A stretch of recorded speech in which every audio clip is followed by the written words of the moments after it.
Good evening, folks. It's author R. Weir here in Colorado. It's dark out. The days are getting shorter. And fall is coming, though it's been very hot here. It's another big mid 80-degree day here in Colorado, which seems more like the middle of July than it is October, which is a little scary. Hopefully we get some rain soon as well. But I've got a great guest today. We'll bring up here in a few minutes. I just want to talk about real quick my latest book. Hopefully you'll check out Murder by 100 Cuts, my latest Jarvis Mann Private Eyes book, which is book 10 in the series, and it deals with the trial of the Front Range Butcher, which is one of my award-winning books as well, who was one of the previous ones. So, but I hope you all check that out. A lot of Front Range shenanigans with the serial killer causing havoc in a trial out at Adams County courthouse. So, but anyway, I have a pleasure of having a guest. We ran into each other at BoucherCon back a few weeks ago, and she was there, as was I and many other authors, and I'm going to do my best to get her last name correct. I've been practicing all day, so we'll see how that goes, but we'll bring her up here, and it's Margaret Mizushima. That's right, Randy. Yay! Yay. Margaret, good to see you again. Good to see you too. We said, my wife was the first one that saw you at Boucher. Well, actually, I saw you, and they're like, "Oh, that's Margaret." We hadn't seen you in quite a few years, and I don't know if you remembered us at the time, but we had actually met at the Westminster Library here 4 or 5 years ago, and talked to you a while, and saw you there and said hi. And your husband Charlie, right? That's right. That's right. He was there and got to say hi to him and all that, but it was good seeing you again. That was a really busy event. How did you enjoy BoucherCon? Do you go there? Have you done BoucherCon in the past? Yes, try to do it just about every year. That is one of my go-to conferences that I really enjoy. The other one's Left Coast Prime. Do you do that one too, Randy?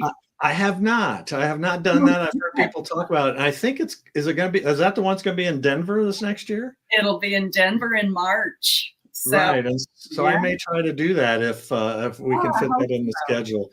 It's probably downtown, which I don't always like to go downtown because it gets kind of expensive and stuff. But it is. Yes, BoucherCon was really great this year, and the thing I love about that is because it's really designed for readers rather than a craft-based conference for writers.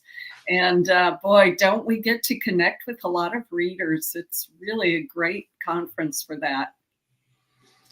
Yeah, well, for me, it was getting to connect with authors like yourself as well, and getting to talk to them. Like I got to talk to Andrew Child, which was great. He's taken over the Reacher series. Reed Farrell Coleman, who's agreed to be on the show.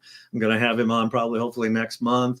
Lots of other authors there. And then, yes, lots of readers, which is nice. And it was the only bad thing about there at the Gaylord. It was a lot of walking. A lot of getting lost too. Oh yeah, it took a while to get your bearings, didn't it? Yeah. It did. It was quite a huge place. I think there were maybe 4 conferences going on there, and didn't it feel like we were just in a huge terrarium? Oh, it did, yes, because you got water and plants everywhere, and you got a little boat going down on the little river there, and yeah, it was. And all glassed in, and yes. I think they boast that they had 18 restaurants. I didn't go to more than just a few, but that's quite a complex. It's quite a place. Yeah, and we only saw the one side over there, at least for me. I mean, we walked a little bit. I did do a walk a little bit to try to find a water station, which was a really long walk to fill up because I didn't want to just have it out of a fountain and stuff.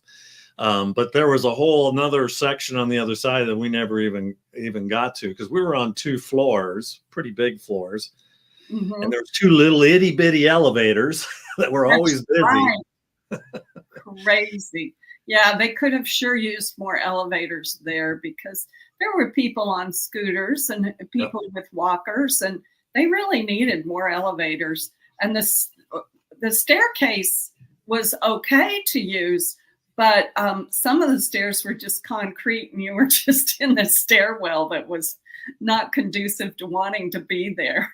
So yeah, so it was 2 floors, and we were going up and down 2 floors. Most of the panels were held up on the top. Well, actually, all the panels were held up on the top floor. But even though it was just 1 floor above, it was 4 flights of stairs. That's right. To get up there. We got yeah, so I got a lot of steps in that event. So that's right, more than usual for sure.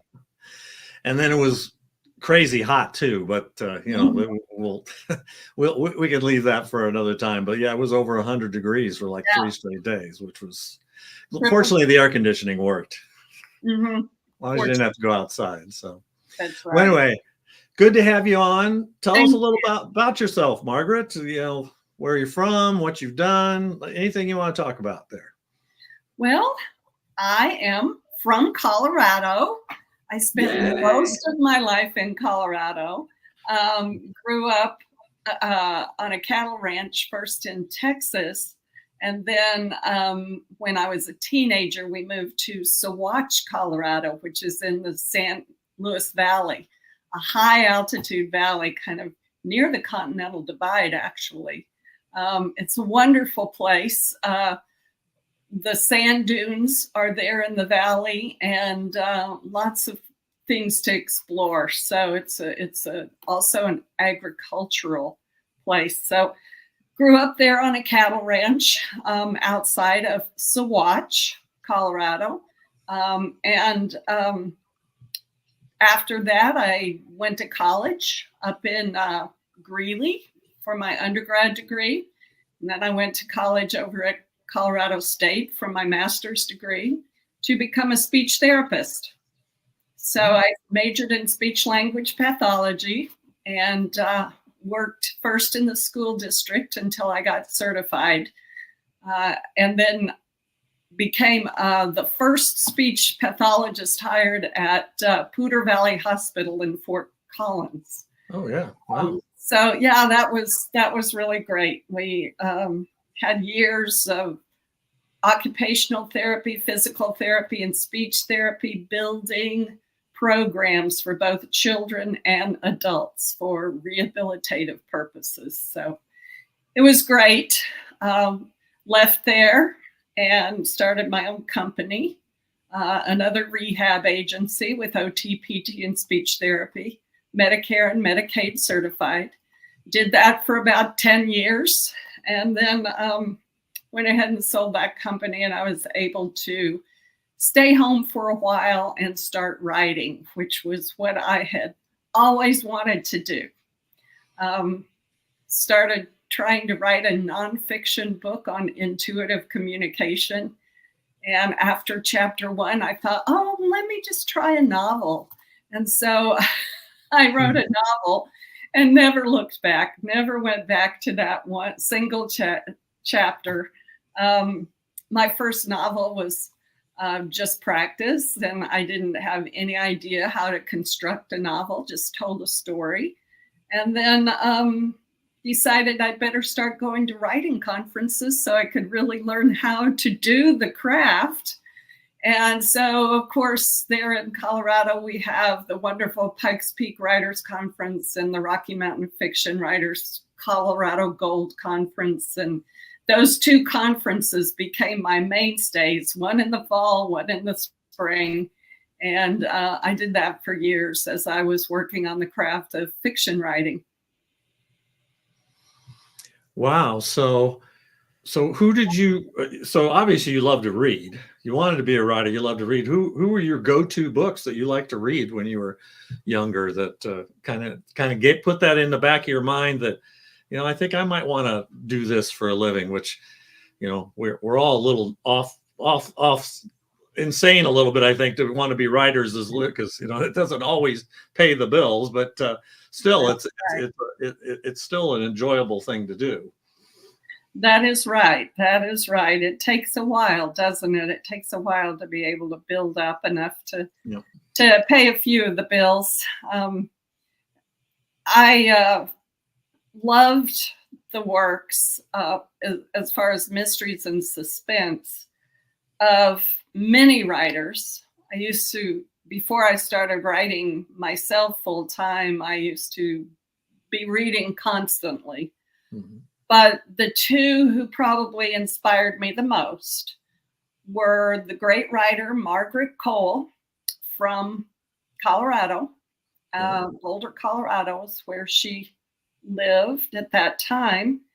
And she wrote her series set up in Wyoming on the Arapaho Reservation with Father John Murphy and Vicki Holden. And what inspired me about that was having the two sleuths who had a love interest, and yet there was something that kept them apart, namely he was a priest. So her series, her series just really inspired me to want to have two protagonists in mine.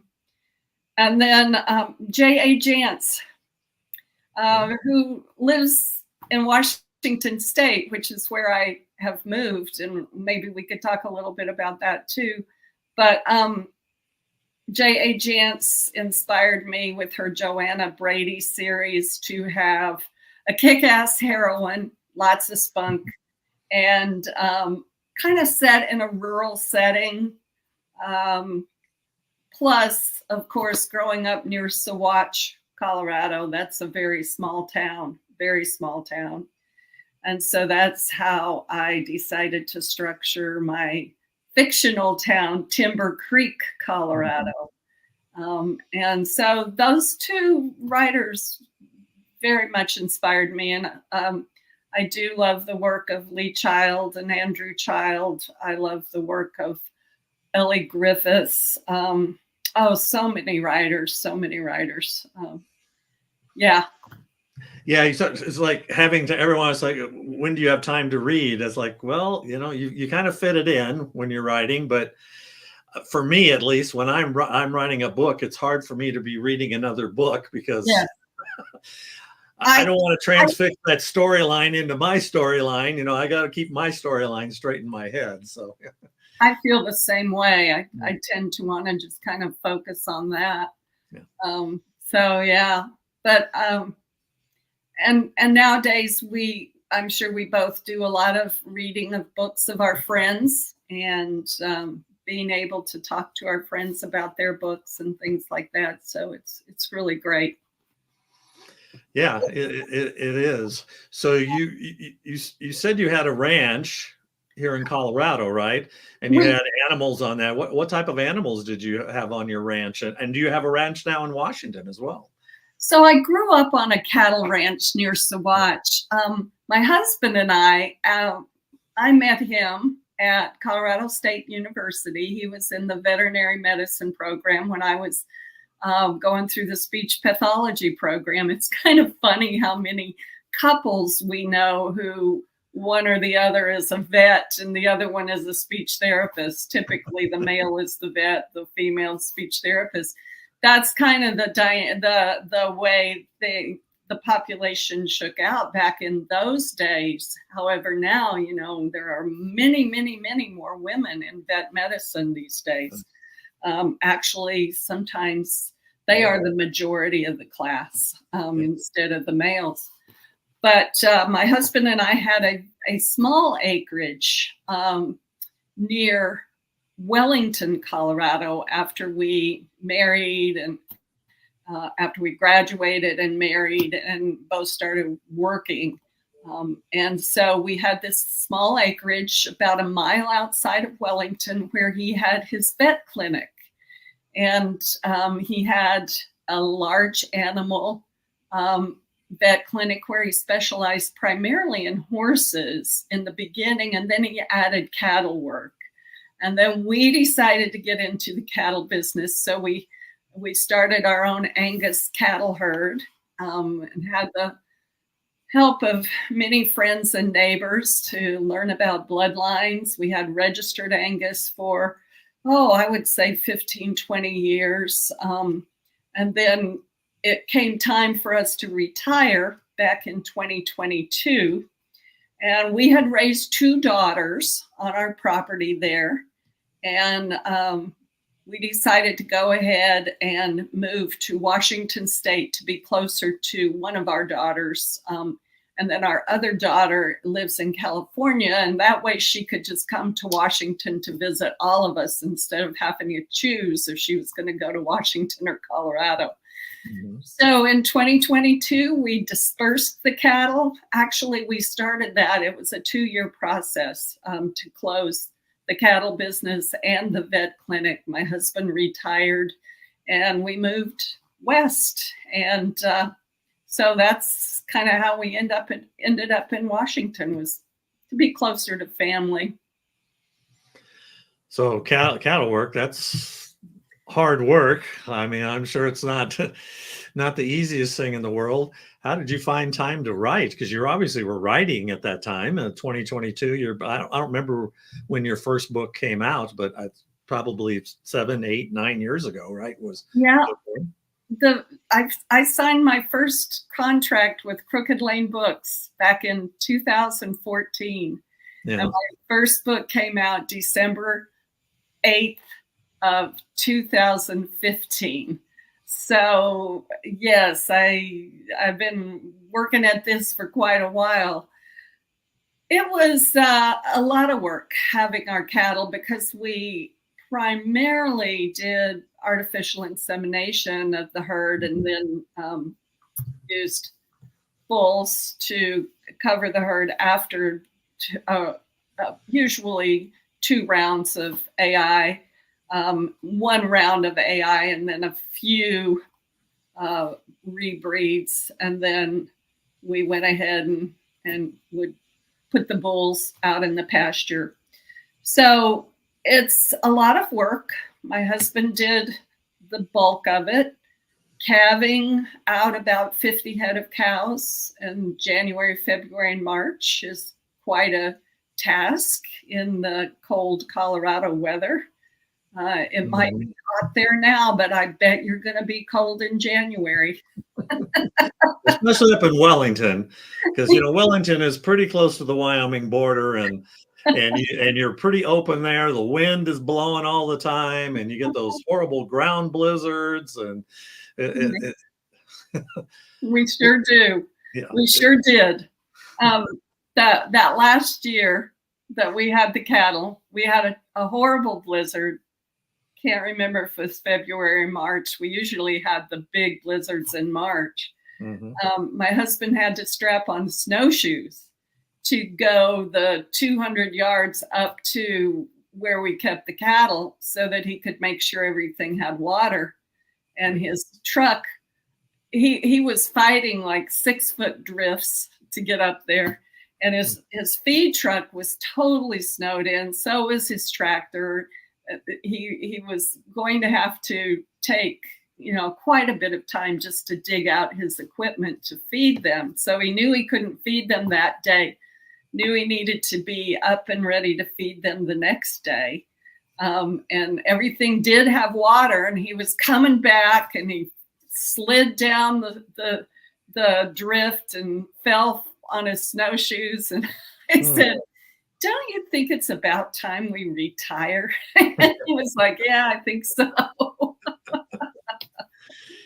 So you probably don't get blizzards like that in Washington, right? We don't. We're living on the Olympic Peninsula, and we live in an area called the Rain Shadow, which is very interesting. I didn't know it existed till I moved here. But the storms come in from the Pacific and they hit the Olympic Mountains, and then they just dump rain. You might have heard of Forks, Washington, which is where the Twilight series was filmed and where it's set. And they get about 110 inches of rain a year in Forks. So that's the rainforests. They're on the western slope of the Olympic Mountains and up Mount Olympus. And and even down a little bit on the eastern side. But the eastern side doesn't get nearly the rain that the western side does. And then there's a strip of land that they call the rain shadow because it's kind of in the shadow of the mountains. It runs northeast from the Olympic mountain range. And that's where we're living right now. And we get around 24 inches of rain a year, which is about what Fort Collins, Colorado would get. Maybe Right. in drought times, they get less, of course. And we had so much drought that it was hard to tell. But a lot of the winter time is rainy. And I wouldn't say rainy, it's more like mist and drizzle and cloudy. And then we also have the marine layer where we live because we're very close to Puget Sound. And so that type of fog and rain is quite different. The average snowfall here, though, is about 2 to 4 inches a year. So we just don't get those blizzards and that snowfall that we got in Colorado. Well, you don't have to shovel it, right? That's right. And we're retired. So if it snows, we can just stay home. that's right. You don't have to worry. As long as you got enough food and power stays on, right? Maybe you got a generator, even whatever, so you're able to ride it out and stuff. So you mentioned a little bit about wanting to be an author. You said, was there any big motivation that really said, I know you talked about your speech therapy and working all that and everything else. And did you do any writing before you got a published contract? I know you mentioned the one thing, but had you been writing things? I mean, obviously you do stuff for work, but that's not really fictional type stuff. But Right. was it just one day you're like, I think it's time. I want to do something different, and I want to write. I think that it was probably right around the year 2000 that it was like, oh, I want to write fiction. I definitely want to write fiction. I'd always enjoyed reading fiction my whole life. And I wrote about 5 manuscripts. I tried some romance, a medical thriller that was really more of a drama rather than a thriller. Historical fiction, I tried that. Kind of a paranormal story, I tried that. And nothing was selling. A relative said to me, why don't you try writing a mystery? She's like, I just love mysteries. Well, I thought mysteries would be too hard to write, to be honest. Because I know creating that puzzle is tricky, and setting up all of the different clues and the red herrings and things like that.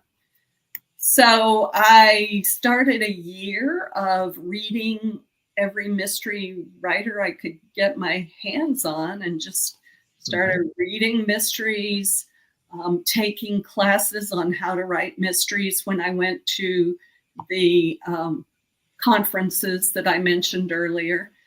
And I just put together a mystery. It was really a little bit more of a suspense than a traditional mystery by the time it shaped up. But I was able to attract an agent with that manuscript. For the first time, I was able to get an agent. And it took us a little while, but then we were able to sell it to Crooked Lane Books, and I got a 2-book contract. So that writing a mystery happened to work out for me. And I've been writing mysteries, publishing one a year ever since. So was that the beginning of the Timber Creek mystery, or was that a different? It was the beginning of the Timber Creek mysteries. I called it Timber Creek Canine, actually, and knew that title wasn't very catchy. And so when the when I was working with an editor at Crooked Lane, we did talk about retitling it. And I asked if we could use A Timber Creek Canine Mystery as the subtitle so that people would kind of know what it was about. And so that's what we decided to do. The team at Crooked Lane came up with my first title, which was Killing Trail. And we decided at that point that we would go ahead and use this gerund phrase, Killing Trail. We'd use a phrase for every title in the series. And that has been a journey in itself, coming up with titles, book after book. So we're now on the 9th book, and I do have a contract for books 10 and 11. So we're still coming up with those titles. Well, and storylines too. So tell us a little bit about Timber Creek then. That's obviously a fictional town in Colorado, you said. Yeah. So is there any little reality there based on towns you knew? Do you kind of pick and choose some towns, or is it really just all from your imagination? Oh, no, you bet. Lots of places that I've been that have inspired this little fictional town. Of course, Saguache. Getting in that very small town atmosphere, the community and how they help one another, and also how Maddie and Cole, the two protagonists in the book, how they feel about their community and how they're very protective of it, and they want to preserve the way of life in that community, even though crime is invading their little community. And that's how Maddie becomes the first canine handler in the sheriff's department there in Timber Creek. It was inspired by a kind of a mashup of Saguache, Del Norte, Colorado, which is over near the San Juan Mountains, Creed, and South Fork. So those towns kind of inspired me to create this town that was in the midst of mountains and very near state forest, national forest, and wilderness area. And so Maddie is constantly challenged with crimes that happen up in the mountains. And of course, the works of Craig Johnson and C.J. Box inspired me to really delve into this outdoor mystery genre, so that I could have the great outdoors as a character itself. And so Maddie is constantly challenged with the terrain around the Timber Creek area. And so all of those things. Yes. Yeah. The weather elements. Exactly. Yeah. So, I was going to talk a little bit about Maddie and Cole, but if you had another question. No, go ahead. I was actually going to bring up Matt. So it's Maddie Cobb, right? That's right. And Cole Walker, which my wife's maiden name is Walker, so maybe cool. related, right? Yeah, they are, I'm sure. But yeah, no, talk about those two main characters, and then of course we got to talk about Bobo too. So yes.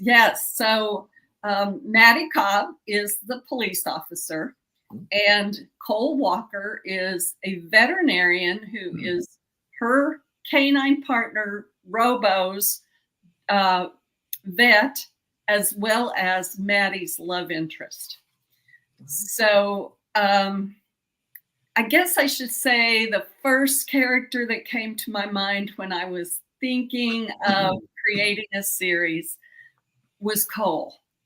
Because, of course, with my husband being a veterinarian, even though I didn't work in his office and I had my own career as a speech pathologist, Cole's inspiration was that kind of rural clinic that my husband had all those 40 years that of our marriage, that we lived there and ran his clinic on our property. So Cole, I had always thought it would be good to have a veterinarian as a sleuth. And then I decided, instead of an amateur sleuth mystery, I would like to write police procedurals. I love police procedurals and I love to read them. I thought, okay, this is what I want. So it only made sense to me to have a canine handler as the police officer. My husband had a client who was training patrol and protection canines, and he gladly let me come and shadow him in training exercises so I could watch while he was training the dogs. I could watch while he was actually training new handlers, because he would sell these dogs to jurisdictions and the handlers would come and then they would need to be trained how to use their dogs and how to give them commands and things like that, and how to continue their dogs' training. So I was able to shadow him. There was a woman who moved from Bellingham, Washington, who was a retired canine handler in Washington State. She came to the Fort Collins area after retirement with her dog, who was a German Shepherd named Robo.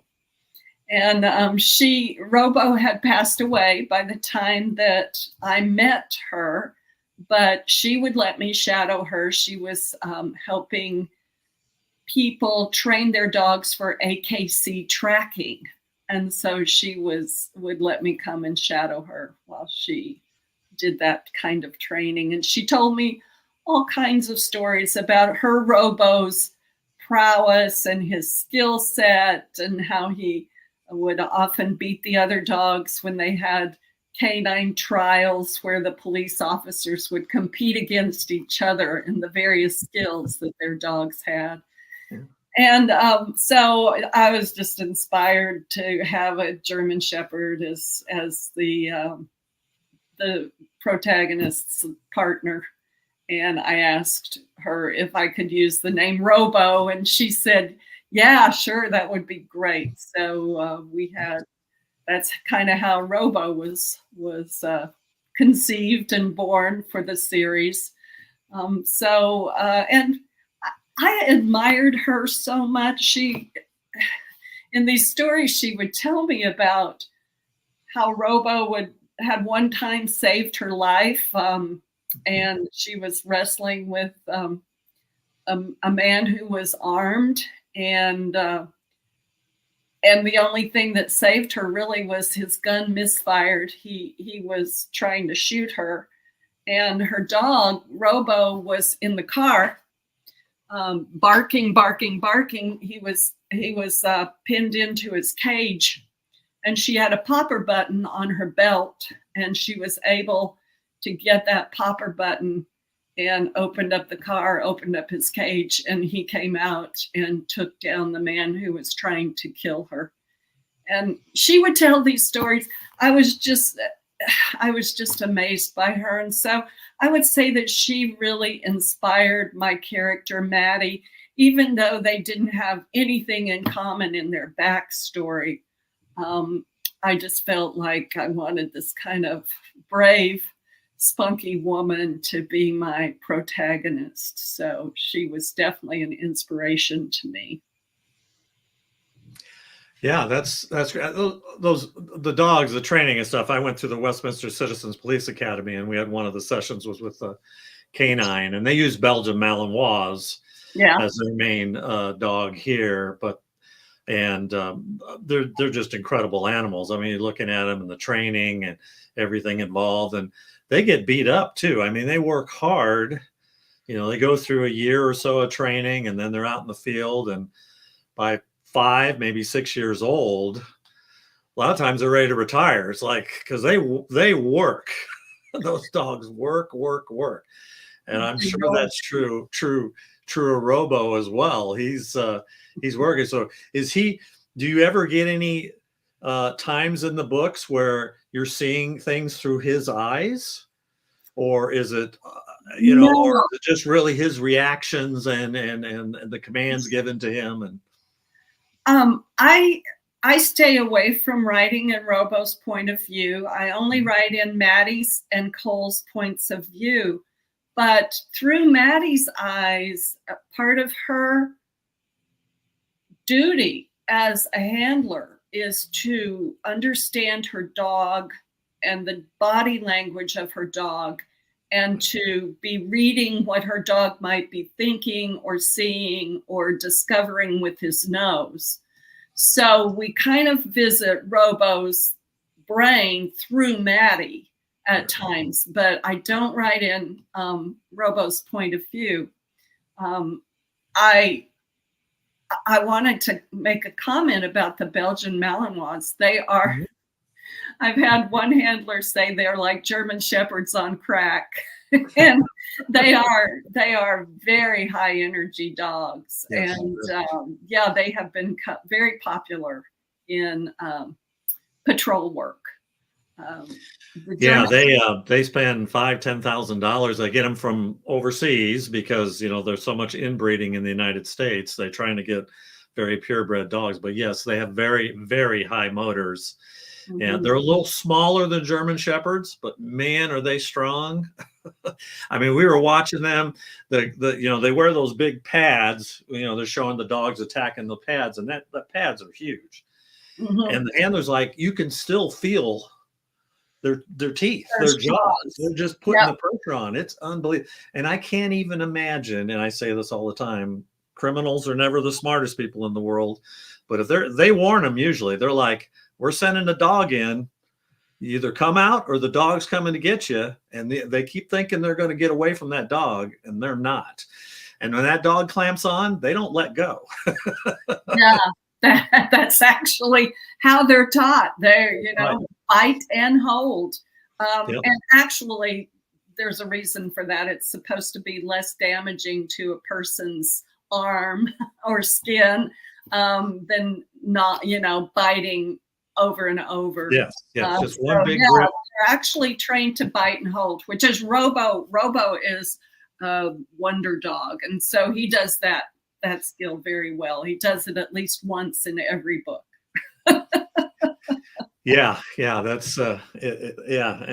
they clamp on, they don't let go, and a lot of times they got to pull them off. There's not usually a release command. It depends. I mean, some trainers do release commands, but the Westminster Police, they told us we don't do release commands. We got to pull the dog off of them. And of course, when they're pulling it off. The trainer I shadowed, he did do release commands. He actually would do them prior to the bite as well as after the bite. And the reason being that he wanted to be able, he said, this is the only weapon a police officer has that they can actually call back, and they can actually interrupt this takedown process. Different trainers have different theories and different philosophies, and it depends on the jurisdiction how that dog is trained. Yes. But I really enjoyed watching them train a white German Shepherd to actually interrupt the takedown.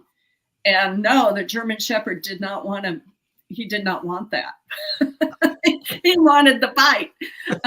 But they were training him with a long line to stop whenever he was told to stop the attack. So it's or I guess they call it the apprehension, not the attack. But very interesting work. I've loved doing the research that we've done. And then my husband and I, decades ago, we did some search and rescue training with a couple of our dogs. We've always had several dogs at a time. And we took a couple of our dogs, a Rottweiler. and an Australian Shepherd through a group search and rescue training in Larimer County. And it was just unbelievable experience. And little did I know that 30 years later, I would be writing books with a canine dog that was doing tracking with his nose. But boy, that nose work that I did back in those days was just so valuable when it came to being able to write this character. So what does Robo, what does he smell? What does he track? I mean, is it drugs? Yeah, you give him clothing of a person you're tracking. I mean, what tracking skills does he have? He is a dual purpose dog, and he's trained in patrol, which involves tracking fugitives, the bad guys, and he is has a specialty in narcotics detection. So Timber Creek is a little mountain town where they are threatened with drug traffic in their community. And that is why these merchants and the ranchers around Timber Creek decided to take up a collection to purchase this dog for the sheriff's department.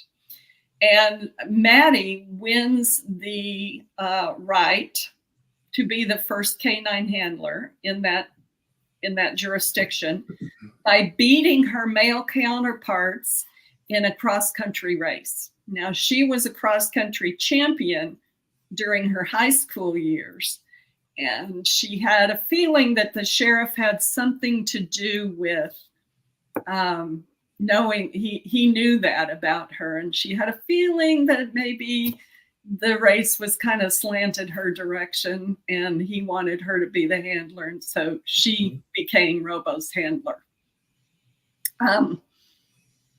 She also has trained Robo to detect gunpowder, and that is a skill that isn't always trained into narcotics detection dogs. The bomb sniffing dogs typically are trained to do that.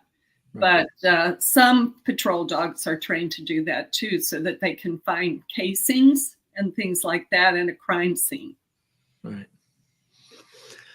Yeah, it's amazing the work the dogs do, and they were talking about that here. You know, fentanyl's become a really bad thing too, and we were asking about that, and they haven't trained them to track fentanyl, at least here in Westminster, because it's dangerous to the dogs. You know, the fentanyl, you know, if you're exposed to fentanyl, you can have an attack and it could knock you flat on your rear end. And it's the same with the dogs. So Timber Creek have those type of drug issues too, as well. Or is it, and are they coming up from like Mexico or whatever? Is that what?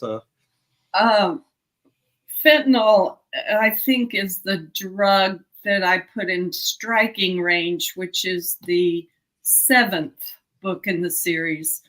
I almost always have a certain drug that I'm using as a weapon, and that's where it's coming in, is cartels. Yeah. All right, so you've got a new book. So yes. Gathering Mist, coming out tomorrow, which I love that title. It kind of sounds a little spooky, a little something there, but there's the cover for that, and she's in the forest there with a little bit misty background. And you will notice there are moss on those trees. Yeah, Maddie is no longer in Colorado in this. I was wondering. That looks like Washington. It looks like Washington, and that is where she is. She is on the Olympic Peninsula, Washington. Maddie and Robo have been called to Washington State on a search and rescue mission to find a celebrity's missing son. Everybody thinks this child has wandered away from a movie set that they're filming there in the forests, in the state forest of Washington, not the national forest. There is an Olympic National Park, but I have them in the state forest, again in a fictional spot. Everybody thinks that he's wandered away, but they start finding evidence that something more sinister is afoot. And they even find some evidence of past crimes that lead them to believe that this child is very much in danger. And the search really revs up because they're afraid that he will disappear forever if they don't find him right away. So Maddie and Robo go to Washington because they are needing dogs that can air scent. And that was something that one of our dogs, Ilsa, the Rottweiler, would do very well. She would scent humans through the air and find her targets that way, as well as tracking their footsteps on the ground. So some of these dogs will do both. And that's what I have Robo doing is air scenting as well as tracking on the ground. I think that in the search and rescue areas, the dogs that can air scent are really in a minority. And so here in Washington, because it is so wet, sometimes that the scent cells that we slough off of our bodies, they're actually skin rafts. And you and I are doing that even while we just sit here. But those cells get washed away in the rain. And so they needed to beef up their search and rescue team with some air scenting dogs. And so that's the premise and why Robo goes to Washington State. Well, this happens 1 week before Maddie and Cole are supposed to get married. And Maddie can't say no. This boy is 9 years old, which is the same age as Cole's youngest daughter and Maddie's beloved child that she's getting ready to become a stepmother to, and she just can't say no. So off she goes, and then something happens that endangers one of the dogs, and Cole becomes very worried about not only Robo, but Maddie as well. And so he follows, and the two of them are involved in the search. Nice. So yeah, that mist in the cover is something we experienced. We had it this morning. The marine layer comes in, and so that mist there happens all the time in this area. It's wonderful. It's spooky. It's a great setting for a mystery. And then these forests are so dense because they are so damp. And the deadfall has moss growing on it. The trunks of the trees have moss growing on it. It's everywhere. So love the Pacific Northwest forests. And I tried to bring in a lot of that setting into this book as well. Nice. So this is book 9, and it comes out tomorrow. Tomorrow's the release day. Right. And this is book 9 of the series? Yes, it is. Mm-hmm. Okay. And so she's just going to Washington just for this. She's still coming back to Timber Creek, right? That's or is right. going to be moving there. I don't know if we're going to do any spoilers, but No, they're not moving there yet. But by golly, I've already written book 10, which comes out fall of 2025. And it has some things happening in it that if I were Maddie and Cole, I would pick up my kids and move somewhere else. So we'll see what they decide to do for book 11. But no, we're back in Colorado for book number 10, which is yet untitled. So, and the one before that was called Standing Dead. That's a cool title. I love that title. Yes. And of course, that's set in the beetle-killed forest of Colorado, and so the trees are dead, but they're still standing. And yes, in the early chapter, they discover the first body of a dead man tied standing position to a dead tree. Mm. Has to be that way in a murder mystery. Yeah. Yes. And so how would you characterize your books? Do you consider them cozy mysteries? You think they're a little grittier, or you know, how would you... They have definitely crossed over to cozy readers, probably Mhm. because of the dog character. Sure. But I wrote them as police procedurals, and Okay. some of them are more violent than others. Burning Ridge, book number 4, is probably the most violent book. But I do, yeah. There's graphic descriptions of the crime scenes in the books.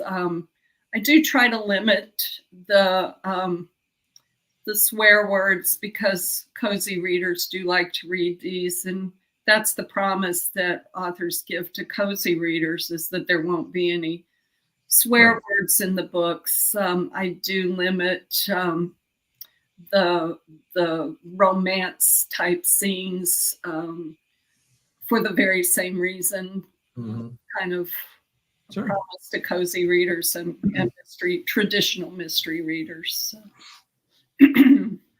So you're traditionally published, so you have that. So what are you, a pantster or a plotter? I always like to ask everybody that. And where do your ideas come from? Where they just kind of float around your head and like I know, or you plot everything out? And Well, I do both. I have done both as far as pantsing and plotting. I think right now I'm probably just a hybrid, and I do both for every book.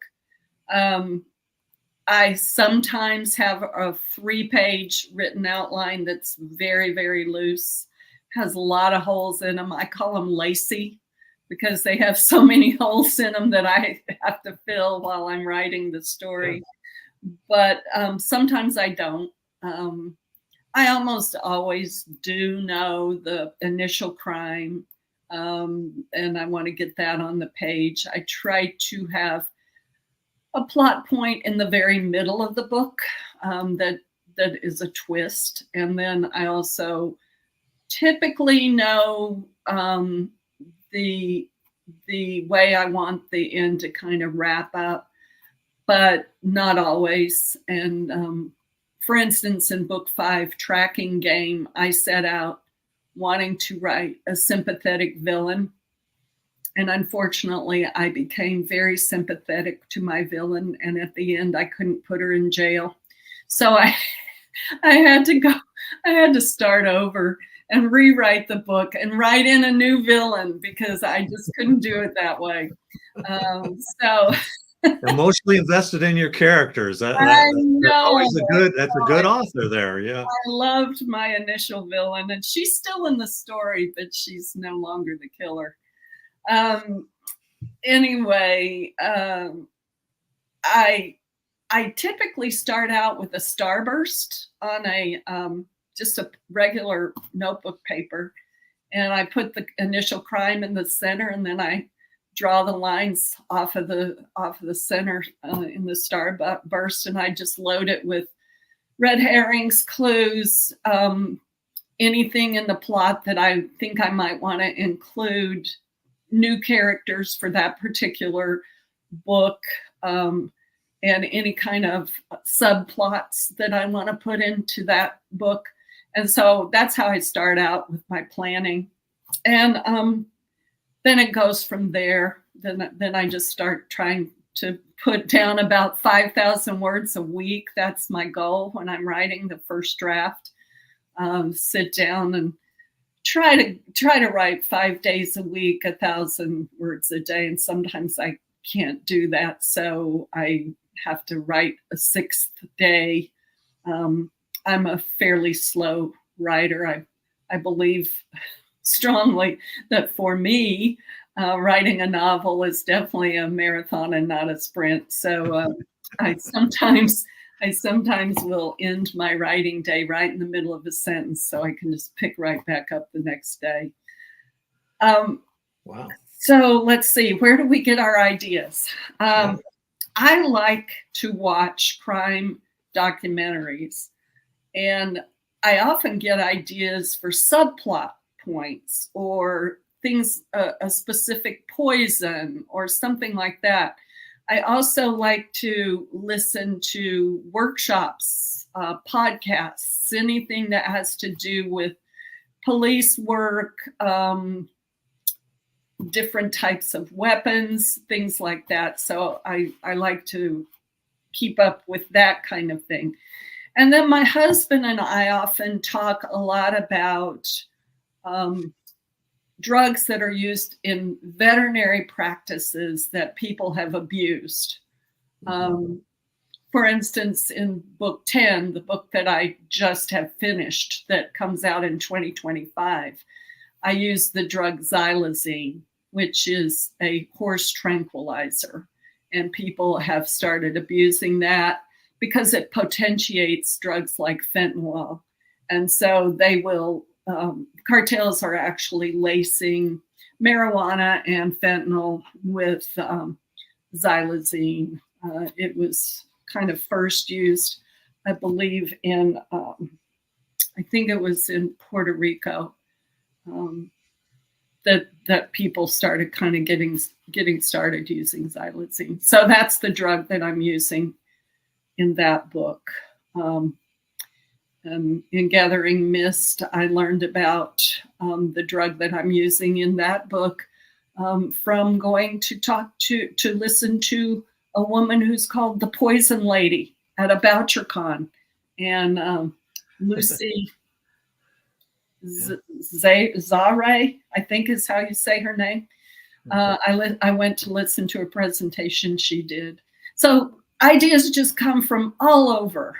And I often like to grab 2 or 3 ideas and then develop a primary theme and then go with my main plot, which is the mystery that everybody needs to solve.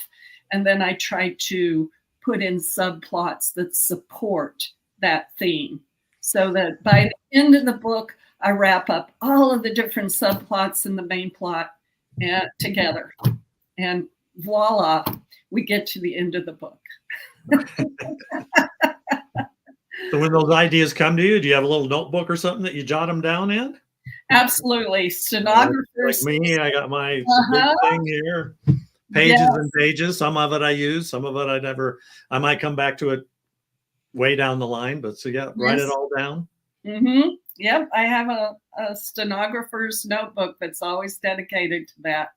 And often when I'm watching my little crime documentaries on television, it'll be right there beside me so I can jot down ideas, different things the police do. So are any of your characters based on real people? Of course, we talked a little bit. Charlie, is Charlie Cole or Charlie's, the way Charlie runs his clinic certainly inspired my vet character quite a bit. Cole is a workaholic, and so is my husband. Retirement's been a little tough for him.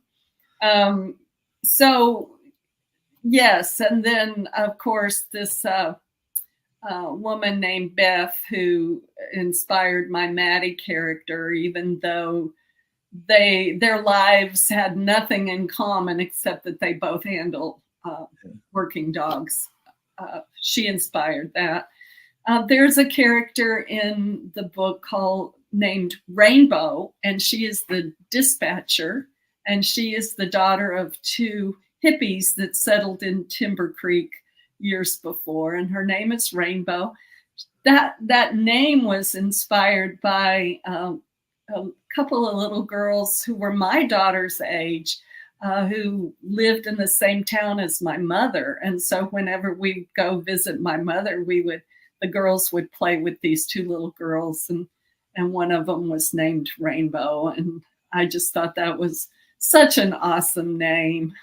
So sounds like a name of a hippie family would name their kid, right? Yeah. Yeah. So all that just, life just sort of, but there's really, typically, as far as my villains and the other characters in my book, I try to stay away from people I know. And I just try to make those be, figments of my imagination. Well, that's probably a good thing, right? If somebody reads your book and they go, "Is that me you just killed off in the book?" Yeah. I didn't know you were upset with me. What did I do wrong? Exactly. Nope, that's not going to happen. All right. Well, you only have the one series. That's right. That's right. Have you thought about writing any other series, or are you pretty much just right now doing the Timber Creek series, or any other little ideas in the back of your mind of something different? Actually, not really. I think because I am kind of a slow writer, I don't try to do more than one book a year. And so the series with working with Crooked Lane has been awesome. I really enjoy working with them and working with my agent, Terry Wolf, who is a Colorado girl. It's just satisfying to me in every way. And so I'm sticking with this series, and hopefully I'll be able to come up with enough ideas to keep it fresh as I continue down, into the double digits. Because you said 12, right? You've got a contract through 12, is that right? Through 11, actually. Through 11? Okay. Book 11. Yeah. Well, your agent needs to get working then to get you some more, right? So. Oh, the older I get, the more I'm wondering if it's time for me to retire. My husband's retired. Maybe it's time for me to retire. So we just go 2 books at a time.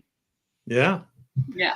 Yeah, you never know the ideas, that as long as you still have the ideas and they're still fresh and you still enjoy the characters. I have 2 series, and I actually retired one of my Private Eye after book 8 and went on to a new series, and then I ended up bringing him back because I kind of missed him. I wrote a more serious type of a thriller series, which was very intense. And I want to bring the snarky Private Eye back. So I brought him back, and I've done 2 more books, and I've got a 3rd one working too. So, and then I'm starting a 3rd series, which is, strangely enough, is also going to have a canine in it as well. So a lot of canine. I'm not competing with you, honest. But. Oh no, the more the merrier. Readers really love these dog books, which is kind of funny because when we were shopping the books, it did take us a while to find somebody who wanted to publish them. But one editor even told us, "No, thank you, it's not for us. Adults really don't want to read dog books." Well, yes, they do. They say dog books, but it's not like the dog is the central character. He's an important part of the book, but it's not like he's the one running the investigations and stuff. He's a supporting cast member, and he's like, well, in effect, he's a companion, but he's kind of a weapon too. I mean, for her, I mean, that's another tool in her belt to use. That they are. That's exactly right. And they belong to the jurisdiction. Robo doesn't belong to Maddie. It belongs to Timber Creek Sheriff's Department. But getting back to what readers like, readers love working dog books and books with all kinds of animals in them. So good. I can hardly wait for your 3rd series to come out. Yeah, and I know you're doing an interview with Kathleen Donnelly, and she has a canine series as well. She lives up in Fort Collins, and I met her for the first time at Bouchercon, same state.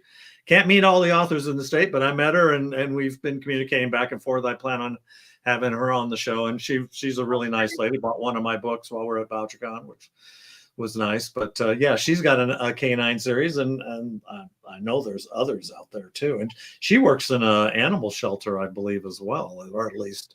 Well, actually, she worked for her own company that she co-owned with someone else, called Sherlock Hounds. And Sherlock Hounds is a company with narcotics detection canines that contracted with various school districts to go into schools searching for drugs, alcohol, and gunpowder. And so their duty was to keep schools safe. She retired last summer. Last year was her last year to work in the schools, and they're closing the company. But she, my husband used to do her family's horse work when he was a veterinarian, and so we've known Kathleen since she was a little girl. And so I am just thrilled that she is writing these canine books. She writes the National Forest Canine series, and she has 3 books out. She's got a contract for 2 more. So yeah, have a wonderful visit. You're gonna really enjoy talking to her.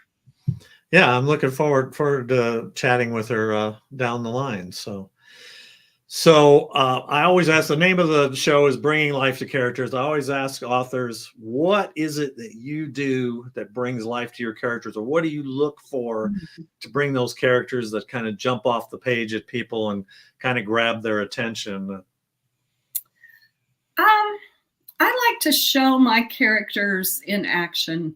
So I typically try to keep them hopping and keep... I like to challenge them too with the actions that they're doing. For instance, you might see Cole deliver puppies by C-section. You might see him take a bullet out of a dog's leg. And so you're going to observe procedures that he does in the vet clinic. Cole always finds something that has to do with the case too. So he's always contributing some kind of information to help solve the case. And then with Maddie, of course, we're fudging a little bit to have Maddie be a detective. Most jurisdictions don't have their canine officers doing as much detective work as I have Maddie do. But there is a detective, Stella Lasasso, in the series. She's a secondary character. I do not write in her point of view, but the 2 of them collaborate quite a bit. And so there's always something for Maddie to do in the series. So I like to keep these characters active. Mm-hmm. The other thing I did that you might be interested in is, as I was getting ready to write the first book, I decided to use a personality typing system called the Enneagram. And I assigned a personality type to my 2 protagonists, Maddie and Cole. And Maddie was a type 1 on the Enneagram. It's a system of 9 basic personality types. And the type 1 is a perfectionist. A lot of law enforcement officers have this personality type because they have a very strong sense of what's right and what's wrong, as well as a strong sense of justice. So I assigned that type to her. And then to Cole, I assigned a type 8, which is called the boss. And and these not Bruce Springsteen, the boss, right? Yeah. Yeah. These people are very much oriented towards security, making sure that their loved ones are secure, giving them actually more security than their own time, which are often the people who are workaholics. And they're very much into justice as well, and making sure that whatever's happening in their world is fair. It's fair to his clients, it's fair to him, it's fair to his kids. So it's been fun. And that gave me just a framework for both. I had like 4 pages of traits for each of those personality types. And that just gave me a framework that I could set up their goals, their motivation, their conflict from, and know how they would react. And I could put them in almost any scene and I'd know how they'd react because I knew them quite well before I even started. And you knew they were going to get together eventually. I did. I did want that love. I did want that. And that's why Cole is not a priest. He won't have that ethical problem dealing with That's that. right. That's right. Yeah. No, he's a veterinarian. And in the first book, his wife has recently divorced him. She, according to him, abandoned the family, abandoned him and the kids. He's feeling pretty sorry for himself in the first book. We do, as we go through the series, learn a little bit more about the whys of that, but we don't focus a lot on it in the first book. It kind of comes out more in book 3. Yeah, he's putting his life back together, and he's never really had much to do with raising the kids. And he's got 2 daughters that he needs to learn to single parent. So that's kind of what he's focused on in book 1. And Maddie is focused on being the best canine handler she can be, because she knows that she's on a trial period. And if she can't handle the job, there's somebody else in the department that wants the job. So she's trying to be the best she can be too. And it's been fun. I love seeing them grow over the 10 years that I've been writing about them. Yeah, it's too bad she gets looking over her shoulder. And of course, being a woman, sometimes women, especially if it's a man, they're like, no, women can't do this. A man's got to do the job. So I don't know if you get into some of that, the sexist attitudes of certain people within the department as well. It sounds like the chief was in her corner. You had mentioned earlier, right? The head of the department, but maybe the underlings and others are looking to undermine her at times, maybe as well. I don't know. I haven't read enough of your books to know for sure. So, well, a chief deputy is definitely her competitor in book 1. So yeah. That you're right. In Gathering Mist and Standing Dead, he's definitely in her corner. But she had to prove himself. She had to prove herself to him before that happened. So yeah, great. Great, Randy. Glad you mentioned that. So what advice do you give to aspiring authors? Oh, go to conferences. Go, not necessarily BoucherCon and Left Coast Crime. Those are for, those conferences are when you've got some books that you might want to promote.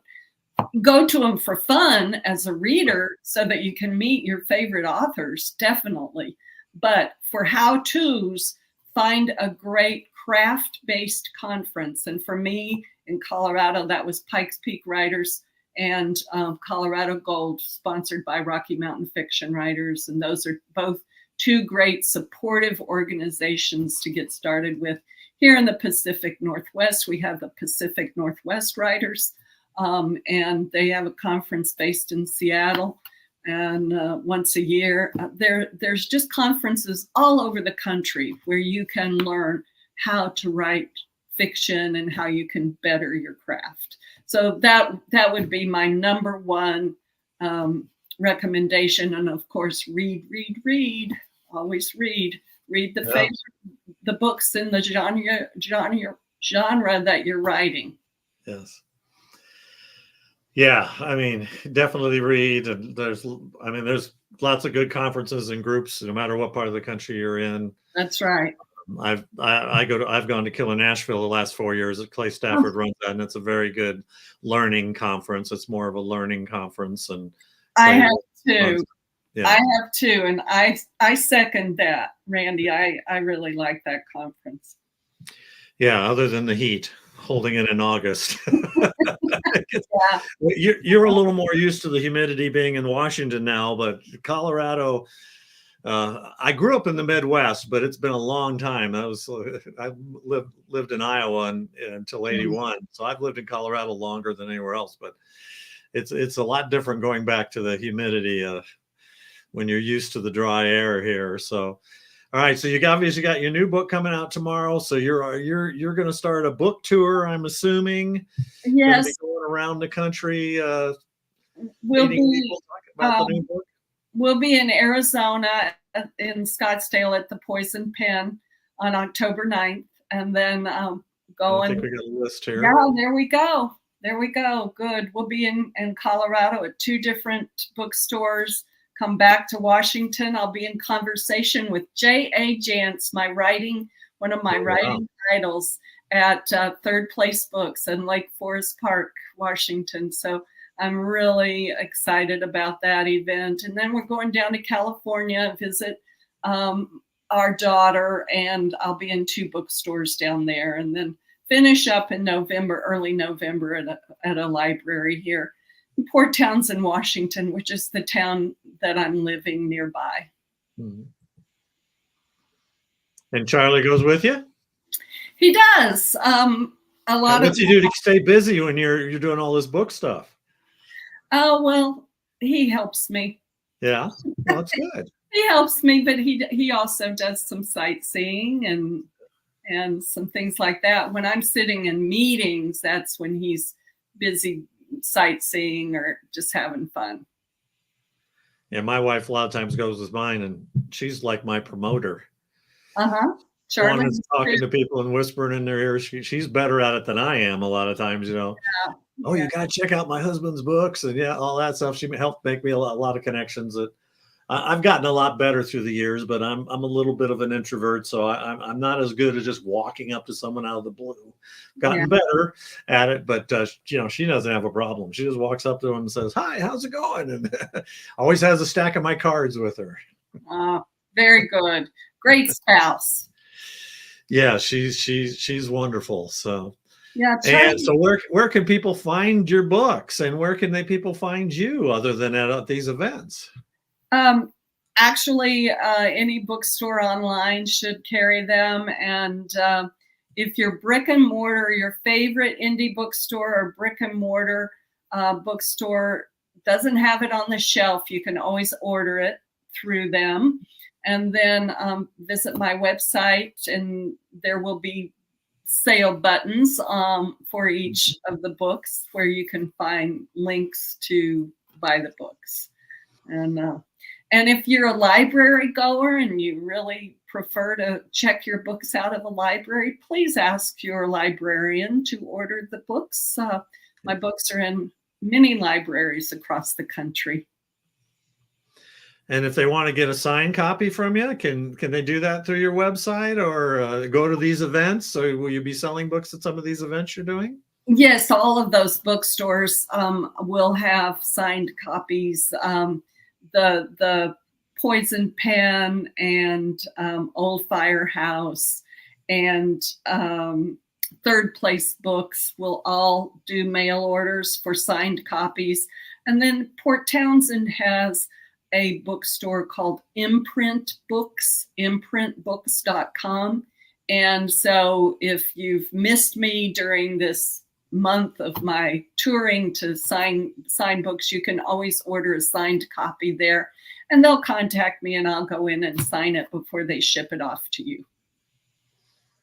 Great. Yeah, it's always nice to get a signed copy. I wish I should have gotten a signed copy while I ran into you in BouchCon. I don't know if you had any with you, but we'll hook up again down the road. And next year, BouchCon's going to be in New Orleans. I'm not sure yet if we're going to be able to go, but I'm looking forward to. Michael Connelly is supposed to be the big keynote at that one, and I'm a big Michael Connelly fan. I can see I've got a few Bosch books back on my bookshelf behind me. So you know, being a crime writer, you know, I'm a big fan too.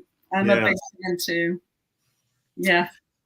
Okay, great. Was there anything else you wanted to talk about? We're about an hour and 20 minutes here. So did we cover everything for you? I believe we did. Thank you very much for having me as a guest. I really have had fun.